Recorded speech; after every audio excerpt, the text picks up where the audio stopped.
Welcome to the Maria Liberati Show, where food meets art, travel, and life, and where we answer the question, what does food mean to you? Hey, this is Maria Liberati, and thank you all for listening in and joining me. As always, I have a fun segment for you today.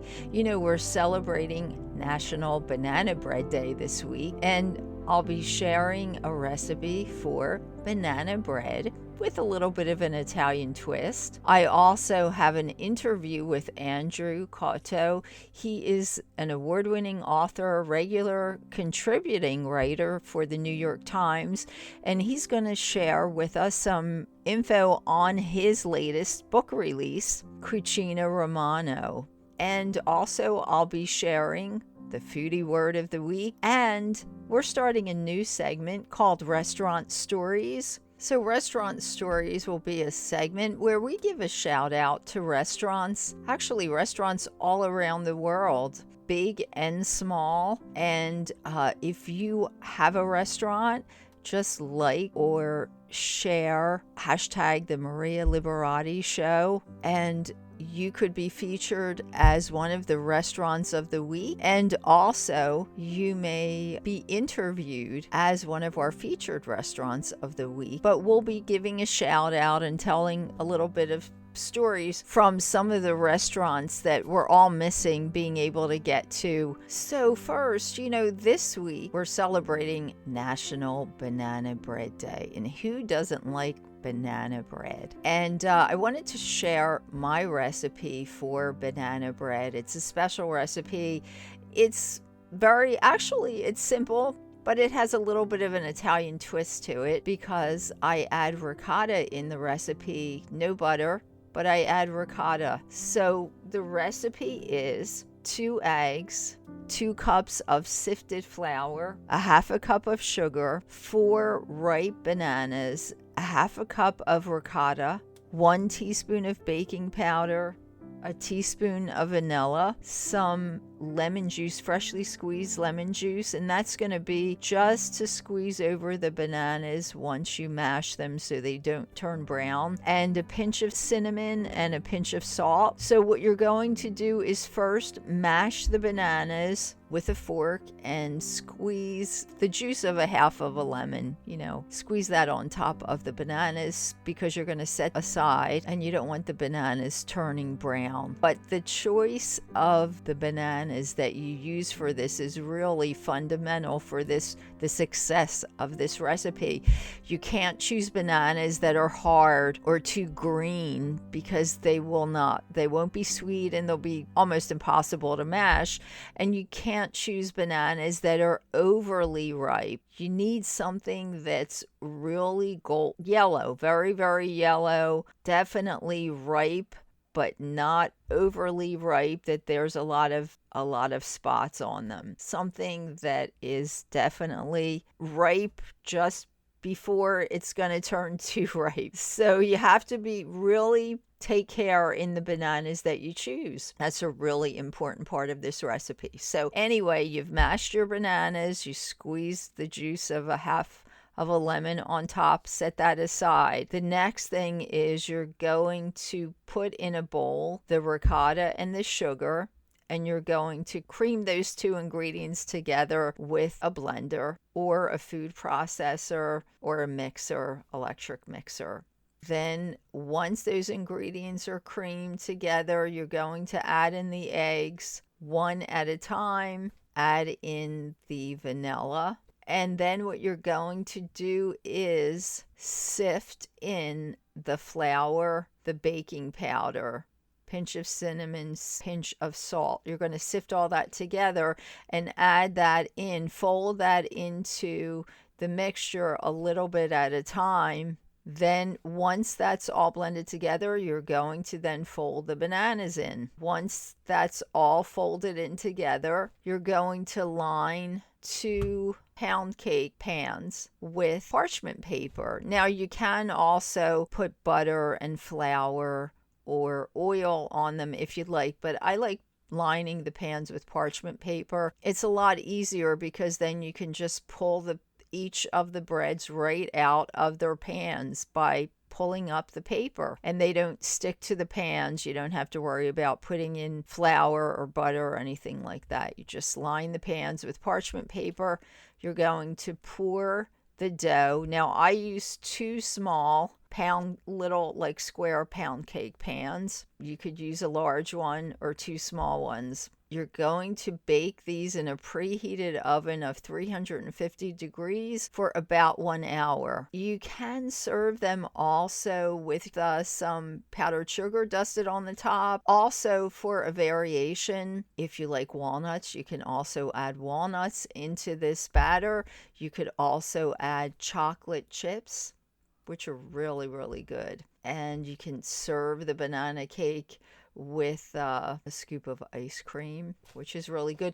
You can also, if you have powdered cocoa, you can put that also into the batter, sort of a chocolatey, it's really good chocolatey banana cake. And the foodie word of the week, well, this week was also International Mother Language Day we had this week. It's a holiday put together by the UN, the United Nations. So for International Mother Language Day, this is a word that's a Malaysian word. And I'm not sure if I'm pronouncing it right because I don't speak that language, but it's Pisang Zapra, which is Pisanzapra. Now, what does that word mean? Well, we're talking about National Banana Bread Day and bananas and choosing bananas. Well, that word refers to the time it takes to eat a banana. If only there was a word for that horrible wet chewing noise people make when they eat the mushy fruit. That's the word to describe it in Malaysian. And you can find more recipes and more culinary stories in my book series, the Gourmand World Award-winning book series, The Basic Art of Italian Cooking. There are 3 books in the series: The Basic Art of Italian Cooking, Holidays and Special Occasions, The Basic Art of Italian Cooking, and The Basic Art of Italian Cooking Da Vinci Style, which is all about the foodie life of Leonardo da Vinci, the towns that he lived in Italy, and the dishes that come from those particular cities. There are 10 in that book, those cities that the recipes come from, but they also happen to be cities that Da Vinci lived in and did a variety of works of art. But he was definitely a true foodie. So The Basic Art of Italian Cooking, Holidays and Special Occasions, 2nd edition, includes recipes for all the winter holidays, from Christmas Eve, Christmas Day, New Year's Eve, New Year's Day, Valentine's Day, the Epiphany, which is also known as La Befana, and Carnival, which we call Mardi Gras in the United States. And the first book is The Basic Art of Italian Cooking, which is actually a coffee table book. All of the books do include easy-to-follow recipes, but they also include stories that take you to the places where those recipes came from. And then you can also look for the Basic Art of book series, which includes the Basic Art of Cocktails, the Basic Art of Coffee, the Basic Art of Experiencing Venice, the Basic Art of Pizza, the Basic Art of Pasta. You can find all of those books on Amazon and Kindle and anywhere you can find books online. And of course, also on my website, marialiberati.com, and on the publisher's website, artoflivingprimamedia.com. And has anyone ever taken a virtual cooking class? Well, I've been doing some, and we have one coming up for Easter. It's actually going to be a virtual sweet Easter bake-along baking class. So if you'd like to join me, you can register on eventbrite.com for this virtual sweet Easter bake-along class. Just go to Eventbrite, and if you have any questions about the event, you are welcome to email me at maria@marialiberati.com. That event will be the Sweet Easter Bake-Along will be on April 2nd at 2 p.m. and that will be on Zoom. So hope to see you there. You know, this week we're starting a segment called Restaurant Stories where we give a shout out to some of our favorite restaurants around the world. And these can be small mom and pop restaurants, large restaurants. You know, everybody has a favorite restaurant, I'm sure. And we're going to be giving a shout out to the restaurants. But if you are a restaurant owner and you like or share or tag, hashtag the Maria Liberati Show, we may select you to be have a shout out on the Maria Liberati Show, but also we will be selecting some restaurant owners to do a short interview and tell us a little bit about your restaurant or share a recipe or story. And this week, our shout out goes to Anthony Barrasso of Anthony's Italian Kitchen in Portland, Maine. Anthony told us that he learned to cook from his mom, who was from Naples, and she owned some drugstores, but they had to close up the drugstores because all of the drugstores were becoming these big conglomerates, CVS and Rite Aid and all these big conglomerates. So the mom and pop drugstores were just not making it. And Anthony's family decided to open up Anthony's Italian Kitchen. It's in Portland, Maine, located in the old port. And I understand they also have dinner theater on the weekends. So check out Anthony's Italian Kitchen in Portland, Maine, in the old port. If you go there, tell them you heard about them from the Maria Liberati Show, and be sure to share and hashtag the Maria Liberati Show and share that with Anthony's Italian Kitchen. Now, I'm always telling everyone to share with us on social media in a post of 50 words or less, or a sound bite of 60 seconds or less, your answer to what does food mean to you. But my next guest, award-winning author Andrew Cotto, really tells us, what does food mean to you? Well, he answered that question, but what does food mean to you? Well, his book, Cucina Romana, is definitely definitive of what does food mean to you.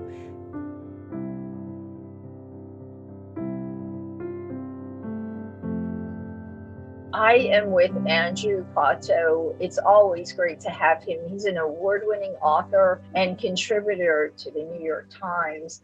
If you need to take a trip to Italy and can't do it physically, you can do it in your mind through Andrew's books. They just are definite culinary trips to Italy, armchair culinary trips to Italy. Andrew, thanks so much for being with us. And thank you for having me. Yes, and I'm excited to hear about the new release. So tell us about your book that's coming out March 25th, right? Yeah, so this new book, Cucina Romana, which will be my 6th novel. Wow, I know. I'm just looking at my books on my shelf, like, oh my God, that's a lot of books. And it's sort of almost like I guess it's sort of a lockdown baby in ways, because I ended up writing it entirely during the first 6 months of the lockdown, and it's somehow coming out within 6 months after that, which is in publishing, that's rare. I mean, the normal process is from beginning to bookstore is like 3 to 4 years typically. Yes. It takes a couple of years to write a novel. Then you got to get the publisher to approve it. Then they go through all their rigmarole, and then they have to schedule it. Right? What happened here is that I sat down and just hammered this book out. It's not sloppy. It's well done. I was just so immersed in it because I needed to get away every day to Italy. This was my vacation. This was my sanctuary. To help deal with being locked down. I don't like no one likes being locked down, I know, but I'm an extrovert, and I wanted to be out, and I wanted to be about. I wanted to be, my teaching job was eliminated. I was sent home. Right, I needed to sort of find something to do to burn off all that all that energy I had normally in me, and I poured it into this book to experience Italy in a figurative way every day, to be amongst the beauty and the food, and the people, and then hopefully be able to share that with people. I write for myself and others, and I really wanted to help transport people to Italy too, because I know that people are longing for the Italian experience, and it's one of the things that we're denied. Right, we're denied travel, to Grandma's house on Sunday, but we're also denied travel to places that we love to go. And Italy is my place, and I know I am not alone in that. So, I did this as a labor of love, for me and my fellow Italiophiles. I know Cucina Tipica was mostly about Florence, wasn't it? Tuscany, rather, Tuscany? Yeah. So this one, what made you decide to do the next sequel on, I'm sure it's probably on Rome, right? Cucina. Yeah. So this one takes place. So the main character settles in Tuscany. The adventure part of Cucina Tipica is this character who comes to Italy on holiday. His name is Jacoby Pines. He's a disheartened American who arrives in Italy on holiday and decides he never wants to leave. And the crux of that book's narrative is him finding a way to stay in Italy. And spoiler alert, he finds the way. There wouldn't be a sequel. If he didn't find a way, the book would be called Cucina Brooklyn, I guess, because that's where he'd be.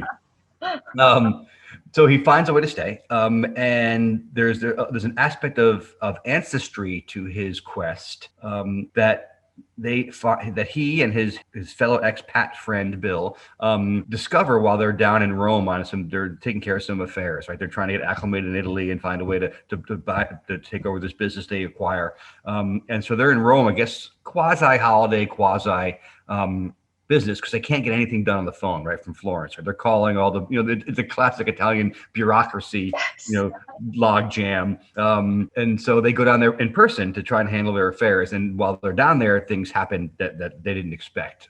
So I chose Rome because it's close to Florence. It's a capital. It made sense plot wise, right? But also because I love Rome. I taught for a summer at John Cabot University in Trastevere, and I have dear friends who live there. In fact, my friend Bill, who is exactly Bill in the book. In fact, I didn't even change Bill's last name. He is the most important secondary character to the main character, who's fiction. But the character of Bill Guyon is my buddy Bill, who lives in Rome. I met him when I was teaching here for summer. He's a dear friend of my friend who brought me over to Rome to teach.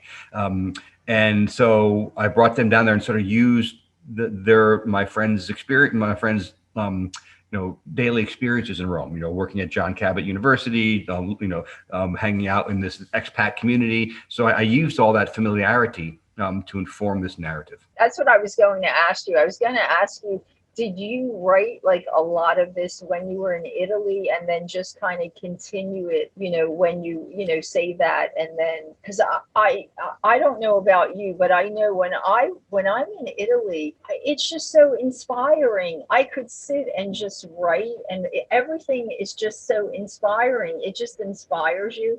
So when I'm there, it's not difficult for me to just get inspired for so many different ideas. So a lot of the things that I use for my writing, it's from things that I may have started there, and then I just continue and like draw upon it. So it sounds kind of like you got what you did from your experiences there, right? Is what you're saying?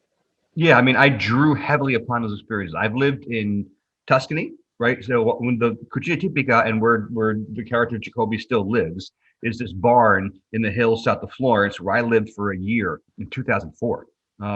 The Rome experience was 2014.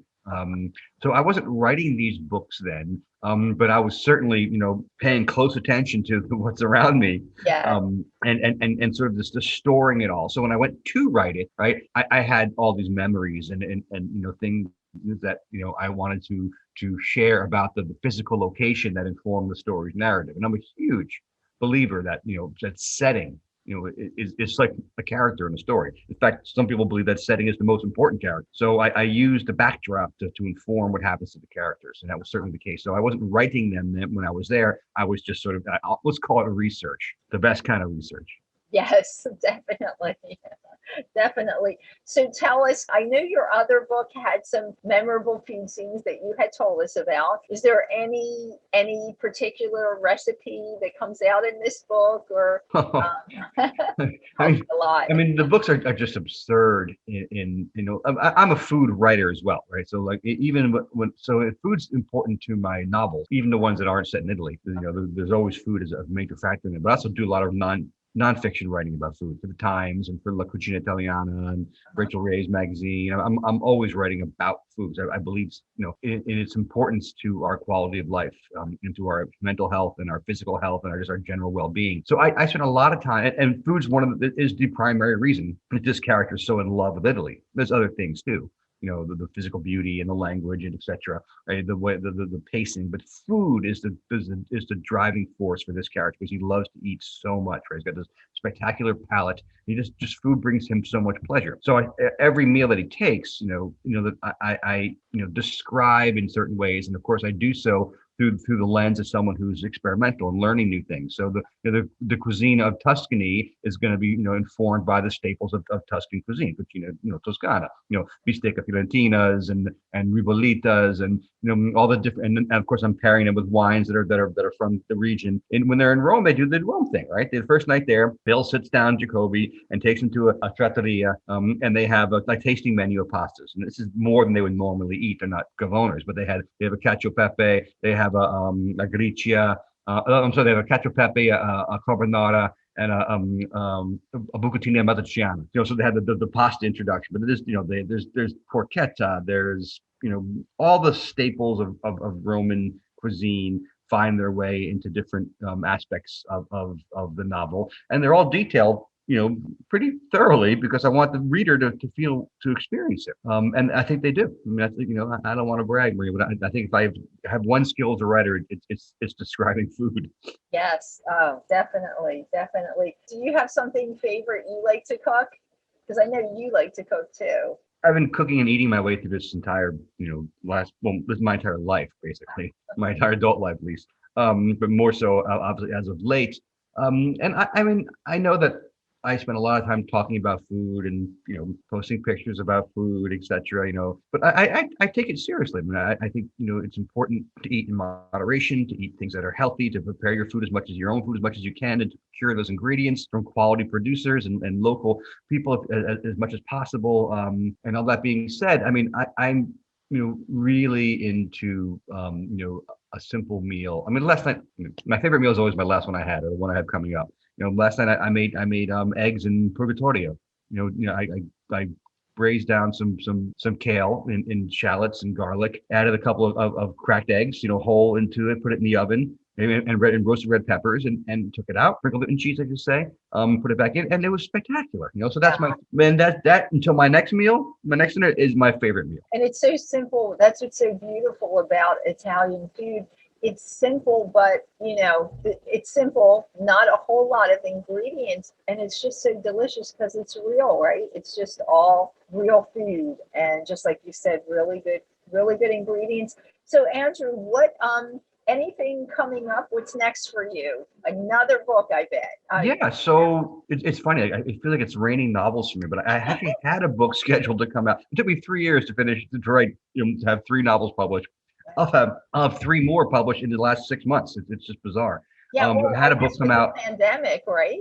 Well, and part of it was the pandemic, yeah. But like I had a book scheduled to come out, prior to the pandemic. It's a noir. I write in different genres. Oh yes, that's right. It's called Black Irish Blues. It's actually doing really well. And it of course, the protagonist is not a detective; he's a chef who's gets into some pretty gritty things. But he cooks. He's making lamb chops scotadita, and he's having Sunday all day affairs at his tavern that he owns. That came out in December. Thank you. I'm losing my mind. That's right. I think I had you on. I think we did talk about that book. Yes.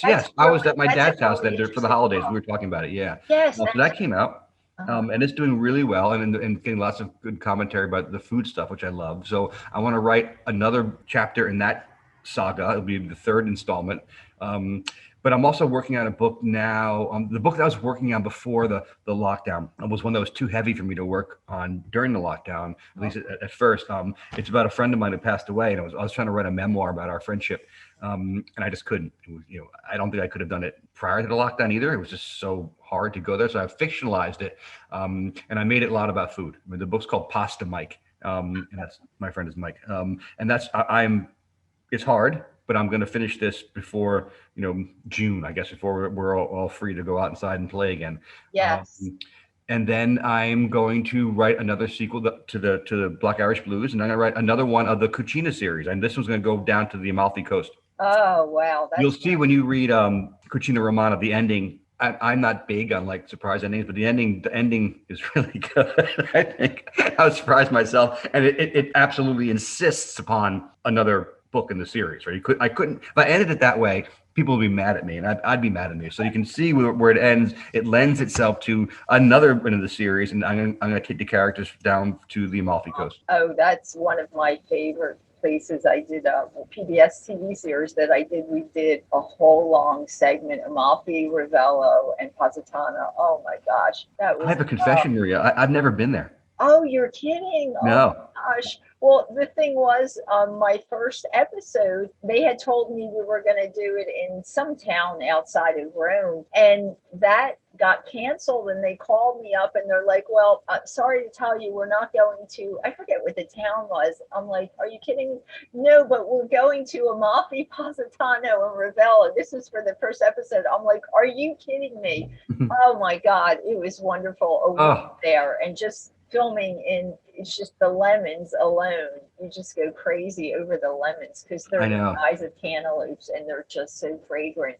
But anyway, I'm sure you will once the lockdown's done. Yeah, I'm gonna have to go again. Research, Maria. Research. Definitely for that research. So Andrew, work. Yes. So tell us, Andrew. I know I asked you this before, but I always ask every guest. What does food mean to you? Is everything too simple of an answer? I mean, I think that food works. Food's so important to me because anything I think that has a profound impact works for you on numerous levels, right? I mean, there is the nourishment, of course, of just surviving, right? There's people who just eat to live, right? And I think I live to eat because eating provides me pleasure. I enjoy. Tasting things and chewing them and swallowing them and then washing them down with wine and then repeating. I enjoy preparing food. I love to cook. I've cooked most of my life. My mother's a great cook who taught me. I worked at a restaurant in college. I love cooking. I love buying the ingredients. I love people who sell food and produce food. So I like meeting the people, that are involved with food. And most importantly, I like sharing it, with people. Sitting around the table with friends and family and enjoying food that you prepared together or that you went out to a restaurant to enjoy is my favorite thing to do. Some people might like to go to the racetrack or the basketball game or the football game or whatever. My favorite thing to do, right, is eating with people. Because I just find the experience to be so validating. This is like, we are here to enjoy each other's company. And enjoying each other's company over food just enhances that experience to a point where there's nothing else that I'd rather be doing. And it does. I agree with you. I agree with you so much. So I know sharing food and just, taking the time to share it and eat with friends and family. It's just such a fun thing. Maybe we grew up with that and that's why we're so in tune to that, but it's just a wonderful experience. So thank you for sharing that. Andrew Cotto, award-winning author and regular New York Times contributor. And tell us, so where this book, Cucina Romana, Another Italian Adventures, coming out. You told me March 25th. Where can we find it? Yeah, it's available everywhere. Of course, it's already up and available for pre-order now. So you can find it on websites of Amazon or Barnes & Noble, etc. Your local bookstore will order it. I just had the best post yesterday from my favorite bookstore in Boston called I Am Books. It's I as an Italian, Am American Books. It's a great little bookstore in the North End. They're going totally online for the time being, but they have copies. So if you want to order from them, you can find them at I Am Books Boston. Of course, your local bookstore will order it and bring it in for the 25th of March. I'm having a release party for the book. Yes. On Facebook Live and Instagram Live on March 13th, Saturday, at 7 o'clock Eastern. My buddy Rocco DeSpirito is going to come over and cook for me too. Wow, Wow. I actually did. He had a radio show in New York City, and Yeah. I was a guest on his radio show. This was when he had the show. I couldn't even tell you. It was like probably 10 years ago. Wow, that's great. That's really exciting. Yeah, we're both going to get, COVID tests and make sure we're cool. And he's going to come over and he's going to make some food I'm going to read from the book, and he's going to do a cooking demo of a couple of different dishes from the story. Wow, That's March 13th at 7 o'clock Eastern on Facebook and Instagram Live. And I'm Andrew Cotto at all these things. One word, Andrew Cotto, Cotto. You can find me easily. Yes, so people can find you online. That's so great. That is so exciting, Andrew. Thanks again. And let me know when your next one comes out. Always a pleasure to hear from you and have you share with the listening audience. You're taking us away to Italy, especially now that most of us can't go there. So thanks again, Andrew, and much success with this book too. Thank you so much, Maria. We'll look for you on March 13th at 7 p.m. on Facebook Live for that. And Instagram Live. Yes, and Instagram Live too. Double live. I'm covering all the books. Yes, Facebook and Instagram Live, March 13th at 7 p.m. Great. Thanks again, Andrew.